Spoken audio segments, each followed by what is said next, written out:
I'm Sam from Jessup Says. The focus of my channel is to share and educate on how to buy less, buy better.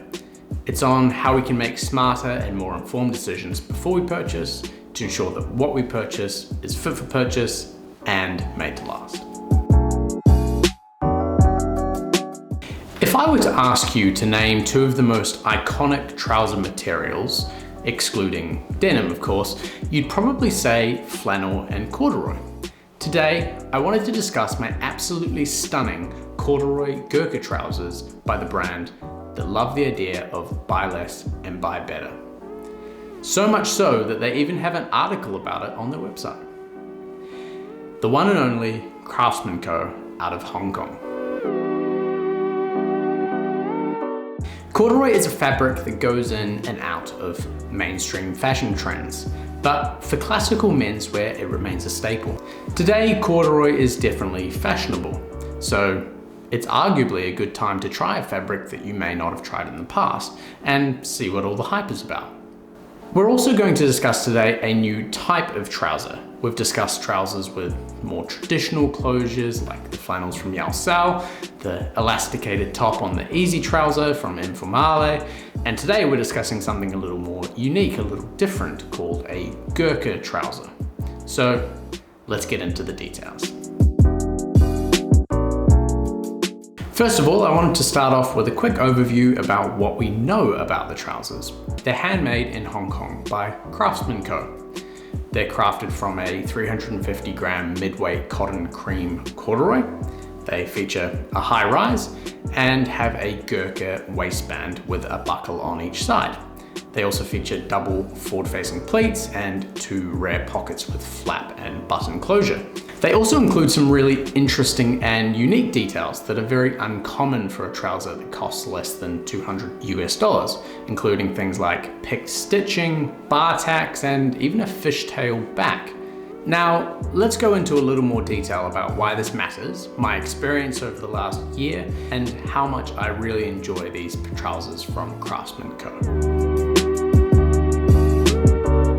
Craftsman Co. are a company out of Hong Kong, and they have a very strong set of values. Their business model is both direct to consumer and made to order, which focuses on a core range of extremely classically designed pieces. Sounds a bit like Informale. Maybe these brands are onto something.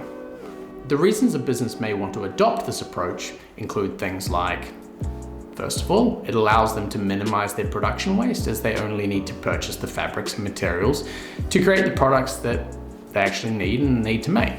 Secondly, they don't rely on yearly sales to sell through old stock or to clear through a warehouse of items that may not have been as sought after that season. And thirdly, they are able to more fairly price their items as they don't have to account for things like managing a large warehouse or managing large retail locations that are very, very expensive. Craftsman Co. are also very focused on sustainability. They do things like shipping with no plastic, ensuring their fabrics are sourced from sustainable sources, and facilitate things like safe work practices that protect their workers, all things that businesses should be really focused on. Craftsmen also take their commitment to buy less, buy better further, parenting with a company called earthday.org, whose goal is to plant 7.8 billion trees worldwide. It is an ambitious goal and quite an amazing initiative. Basically, it means that for every product they sell, there is a tree either planted, protected, or restored. And I personally love that. Now to corduroy, a true menswear classic. I describe the fabric as 3 seasons at least here in Australia, where our summers do get extremely hot. But I have personally worn these through summer because the color's just pretty great for a warm day, though they are pretty warm. Being made of cotton, being cotton corduroy, means that they also have pretty good moisture wicking properties. So if the day does get particularly hot, it's able to deal with that. Though the fabric does have some weight to it, so they are going to be a more warm trouser. Another interesting factor is that corduroy has quite a lot of natural stretch, making it very comfortable for all sorts of activities. I mean, again, you can do the squat test, but I think I've proven my point there. You can definitely squat in these trousers. The rise is pretty high, but in a way that to me is very comfortable. They are actually the perfect height for my preference, but I do enjoy a high rise overall over a mid or low rise. It just sits more comfortably on my waist.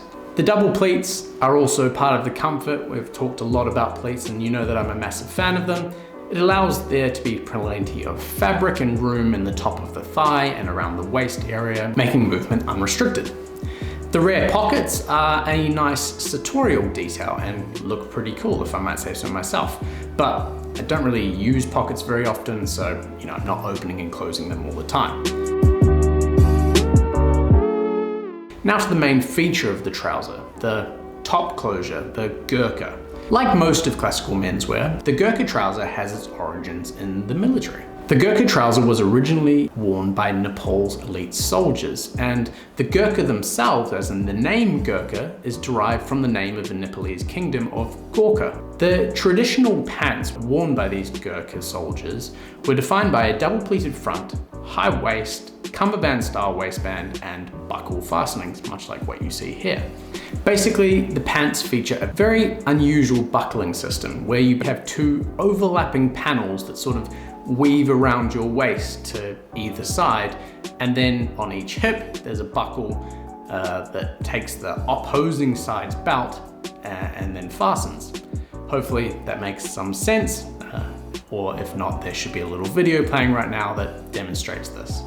Admittedly though, they're not a trouser you'd want to take off if you're in a hurry, so plan your bathroom breaks accordingly. Finally, I wanted to mention the attention to detail and amount of handwork that has gone into crafting these trousers. The pick stitching that features along the side of the pockets is sort of like flexing in the menswear world. It takes a lot of time and I presume adds quite a bit of cost, whilst also serving no functional purpose that I can think of. It's quite amazing that they've included that on a trouser for under 200 USD. Then there's the fishtail back, or sometimes called the braces back, which is basically the back of the trouser that tends upwards and then sort of splits to create a bit of a fishtail like this.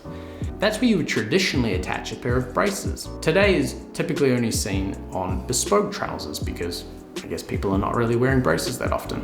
It does look pretty cool, but it's not really a feature that you'd notice unless you took off your jacket, and when you do, it's a pretty cool thing to have.